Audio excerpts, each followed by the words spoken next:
এই গরমে আমার মনে হয় ট্যানের থেকে বড় সমস্যা আর কিছু হতে পারে না। তার উপর কলকাতার যে গরম, সেই গরমে কিন্তু ট্যান পড়বেই। আর আমি তো এখন বর্তমানে আছি উড়িষ্যায়, এখানে মারাত্মক রকমের গরম, কলকাতার থেকেও বেশি। তো ট্যানের প্রবলেম তো আমার চিরকাল আছে, আর আমার মুখের থেকে বেশি হাতে আর পিঠে ট্যান পড়ে। তো আমি অনেক রকম এমক্যাফিন ইউজ করি, ডট অ্যান্ড কি ইউজ করি, অনেক কিছু ইউজ করি, তবে সবথেকে আমার নিজের পার্সোনালি যেটা পছন্দ আর সবথেকে তাড়াতাড়ি হয়ে যায় রিজনেবল প্রাইসে যে ডিট্যান প্যাকটা আমার সবথেকে ভালো লাগে, সেটা হচ্ছে এটা।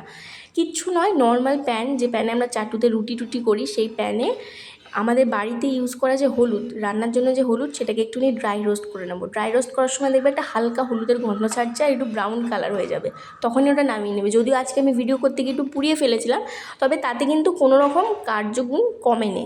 ওই পোড়া জিনিসেই আমি কিন্তু ডিট্যানিং করেছিলাম, তাতে কিন্তু ট্যান ভালো মতো পরিষ্কার হয়েছে। আর এটার মধ্যে সামান্য মধু আর হলুদ, মধু আর একটু লেবুর রস মিশিয়ে আর একটু জল মিশিয়ে দেবে থিকের জন্য। আর 10 মিনিট ধরে যে সমস্ত জায়গাগুলো তোমার একটু ট্যান হয়ে আছে, কালো হয়ে আছে মুখের থেকে, সেই জায়গাগুলো ভালো করে পলিশ করে বডি ওয়াশ বা সাবান দিয়ে ধুয়ে নেবে। এর থেকে ভালো ডিট্যানিং প্যাক কিন্তু এই গরমকালে হতেই পারে না।